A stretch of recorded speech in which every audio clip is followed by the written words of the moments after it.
अपने प्रेस के साथियों का धन्यवाद देता हूं। आज इस कार्यक्रम में आप सब बड़ी संख्या में आए हैं। विजय बहादुर पूर्व में रहे जिला पंचायत अध्यक्ष, मैं इनको आज समाजवादी पार्टी में शामिल कर करके और साथ ही साथ इनके साथी सहयोगी आए हैं, मैं उन सभी साथियों का बहुत बहुत धन्यवाद और आभार प्रकट करना चाहता हूं। हाल ही में जो संविधान बचाने के लिए जो आह्वान किया था, पीडीए की लड़ाई को और मजबूत करने के लिए लगातार इन्होंने और इनके साथियों ने हमें जमीन पर मदद करने का काम किया है। जो इनका संघर्ष रहा, इनका सहयोग रहा, उसका परिणाम ये हुआ है कि मोहनलालगंज लोकसभा आपकी पार्टी बहुत ऐतिहासिक वोटों से जीत करके गई। न केवल इनके साथियों का सहयोग हमें लखनऊ, मोहनलालगंज आसपास के क्षेत्र मिला है, बल्कि बाराबंकी और आसपास के क्षेत्रों में भी इनके सहयोगी साथियों ने बहुत ईमानदारी के साथ समाजवादी पार्टी और इंडिया गठबंधन और पीडीए की लड़ाई को मजबूत करने का काम किया है। मैं इन सभी साथियों का बहुत बहुत धन्यवाद देता हूं। हमें उम्मीद है कि आने वाले समय में इनके साथी सहयोगी और समाजवादी पार्टी के साथ मिलकर के समाजवादी आंदोलन को और मजबूत बनाने का काम करेंगे। हाल ही में जो सरकार फैसले ले रही है, ये सरकार जो आपस में लड़ रही है, इनके फैसले भी जल्दीबाजी के हैं। जहां शिक्षकों को परेशान करने के लिए जो सरकार ने फैसला लिया कि ऑनलाइन डिजिटल अटेंडेंस ली जाएगी, समाजवादी पार्टी ने उसका विरोध भी किया। और आपके माध्यम से मैं कहना चाहता हूं, यह फैसला स्थगित नहीं होना है। स्थगित का मतलब यह है कि कभी भी सरकार इसको लागू कर सकती है। तो ये फैसला निरस्त हो, तभी हमारे शिक्षकों की असली मदद होगी। वहीं ये जहां कमजोर पड़े हैं, लखनऊ में और सरकार में ये कमजोर पड़े हैं, इसलिए इन्होंने ध्वस्तीकरण का अपना फैसला टाला है। ये फैसला ही टाला है। ये फैसला हमेशा हमेशा के लिए खत्म नहीं हुआ है। इसलिए शिक्षकों के लिए जो ऑनलाइन डिजिटल अटेंडेंस थी, वो स्थगित नहीं, निरस्त हो। और हम सावधान करना चाहते उत्तर प्रदेश की जनता को भी कि भारतीय जनता पार्टी के लोग आपस में लड़कर के और कुर्सी की लड़ाई में पूरा एडमिनिस्ट्रेशन खत्म कर दिया है। जहां इन्हीं के विधायक, इन्हीं के लोग आरोप लगा रहे हैं कि भ्रष्टाचार चल रहा है। हम लोगों ने अखबारों में पढ़ा है कि मुख्यमंत्री खुद स्वीकार कर रहे हैं कि बड़े पैमाने पर दलाली चल रही है। जिस प्रदेश के मुख्यमंत्री खुद स्वीकार कर रहे हो कि दलाली हो रही हो और अखबारों में बड़ा बड़ा लिखा हो कि दलाली हो रही है, तो जनता जानती होगी कितनी दलाली हो रही है। मैं एक बार फिर विजय बहादुर जी, उनका और उनके सभी सहयोगी साथियों का बहुत बहुत धन्यवाद और आभार प्रकट करता हूं। सर, आज 5 अलीदास में मीटिंग बुलाई गई है, लेकिन उससे पहले जो केशव महोदय है वो दिल्ली पहुंच गए और उन्होंने ट्वीट भी किया है कि संगठन सरकार से बड़ा होता है। आप लोग समाजवादी पार्टी और आपकी तरफ से भी एक ऑफिशियल ट्वीट हुआ है इस मामले पे। भारतीय जनता पार्टी अपने हारे हुए लोगों के साथ खड़ा होना चाहती है या हारे हुए लोगों के साथ खड़ा होना चाहती है।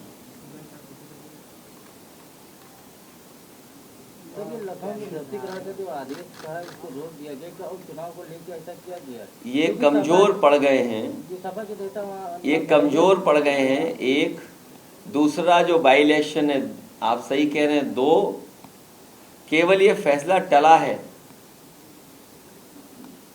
अध्यक्ष जी, जिस तरह से अयोध्या मिल्कीपुर को लेकर आने वाले दिनों में प्लान क्या है, क्योंकि आपने तुम्हें क्यों प्लान बता रहे हैं? तुम बीजेपी के आदमी हो। जानना चाहेंगे। नहीं, ये पहले प्लान बताया नहीं, अब क्यों बता रहे तुम्हें? अगर आपको प्लान बता देंगे तो ये लाइव हो जाएगा प्लान हमारा। चुनाव में 10 की सीटों में से कितनी सीटें जीत रही है इंडिया गठबंधन? अभी जैसा परिणाम आया उससे बेहतर परिणाम आएगा।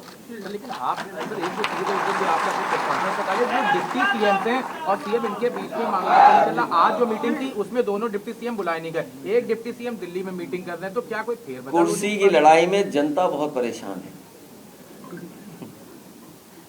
आप सोचिए, खबर ये आ रही है कि महिला ने अपने ऊपर जिंदा आग लगा करके जान दे दी।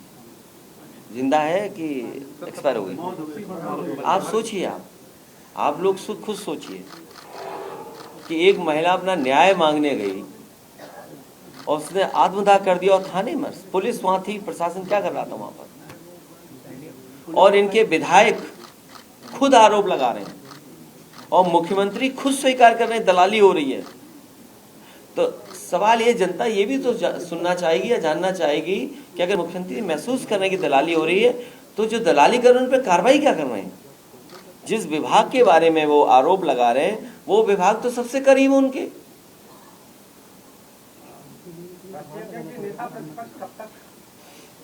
अब सदस्य आप नहीं तो आपको बना देता। नहीं, मेरी तो इच्छा है कि आप ही बन जाओ तो आप पक्ष अच्छा रखोगे हमारा, क्योंकि अंदर की भी बात आप जान रहे होगे।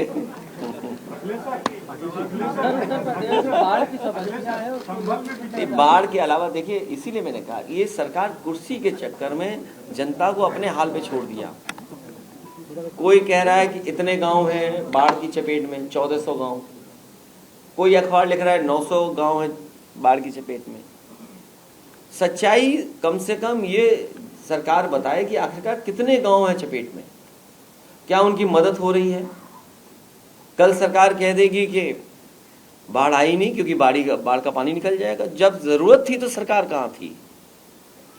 और जब मुख्यमंत्री जी के अपने गृह जनपद में बाढ़ हो, पूरा गोरखपुर में पानी भरा था, अब 2 दिन में बाहर निकल गया। तो जब मदद की जरूरत थी तब सरकार कहाँ थी? अखिलेश जी,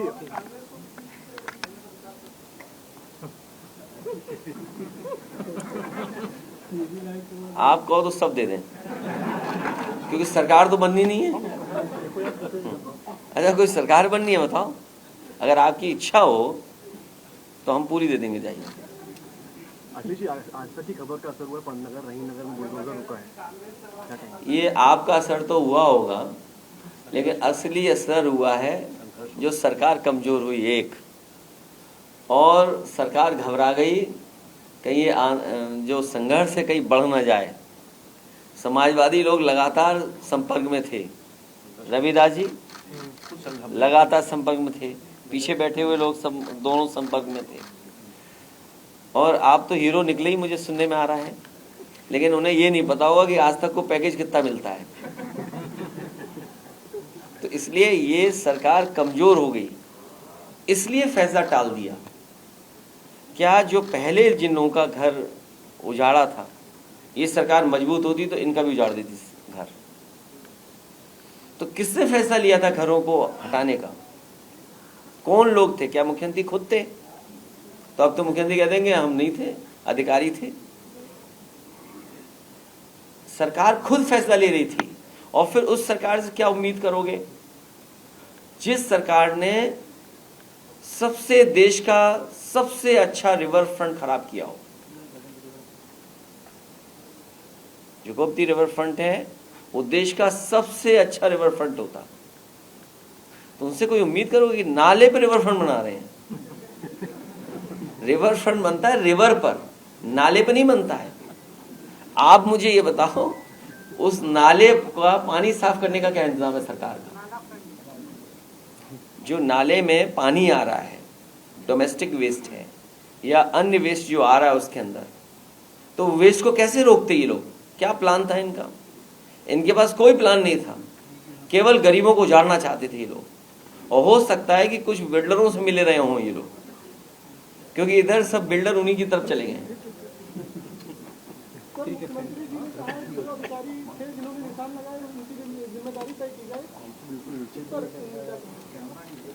मेरे पत्रकार साथी उन्होंने ही कराया, वही रंग मिटा रहे हैं। करा तो उन्होंने ही ना, सरकार का ही फैसला था। ये अधिकारी फैसला इतना बड़ा नहीं ले सकते हैं, ये सरकार का फैसला था। ये आप इस तरह बात को मत हटाइए। सरकार कमजोर पड़ गई इसलिए हो गया, उपचुनाव आ गया, घबरा गए कि 10 ना हार जाएं, इसलिए फैसला टल गया। सरकार कमजोर हो गई है सर, बजट कमजोर सरकार से किस तरह के बजट की उम्मीद कर रहे हैं आप? प्रेस को ज्यादा मिलेगा।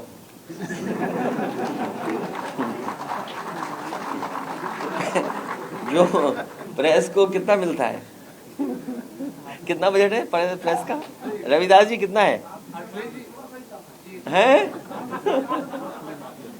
ए इतना सच मत बोलो हमारे। अगर ये सही है, इस अखबार को बीच बीच में कम मिला है। ये अपना सच बता रहे हैं। नहीं, अब बजट पे जब आएगा तब बोलेंगे, अभी नहीं। सर एक बात बताइए, नहीं, हमारा देखिए ऐसा है, बजट पे तो केवल एक ही पक्ष है। बजट का केवल एक पक्ष है कि जब ये देश की सरकार ये कहती है कि 5th लार्जेस्ट इकोनॉमी बनने वाली है और बहुत जल्दी 3rd लार्जेस्ट इकोनॉमी भारत की हो जाएगी। उसमें उत्तर प्रदेश जो अपना सपना देख रहा था कि एक $1 ट्रिलियन की इकोनॉमी होगी, तो उसके लिए दिल्ली सरकार ने क्या सहयोग किया और दिल्ली सरकार ने क्या मदद की। पहली बात कि हमारे उत्तर प्रदेश के मुख्यमंत्री जी ये कहते रहे हैं कि उत्तर प्रदेश की $1 ट्रिलियन इकोनॉमी कर देंगे। उसमें दिल्ली सरकार की क्या मदद थी, कितना सहयोग किया। और फिर जो ग्रोथ रेट चाहिए यूपी को, वो 35% की चाहिए, तो उस 35% ग्रोथ रेट के लिए क्या मदद किया दिल्ली सरकार ने। और फिर दिल्ली सरकार ये बताए कि पर कैपिटा इनकम क्या है लोगों की। अगर 5th लार्जेस्ट इकोनॉमी है और 3rd लार्जेस्ट इकोनॉमी बनने वाली है, तो प्रति व्यक्ति आय क्या दुनिया के उन देशों के बराबर होगी या हुई है कि नहीं हुई है, बस। वरना ये सब आंकड़े हैं जनता को धोखा देने के लिए। बहुत धन्यवाद हमारे प्रेस के साथियों का।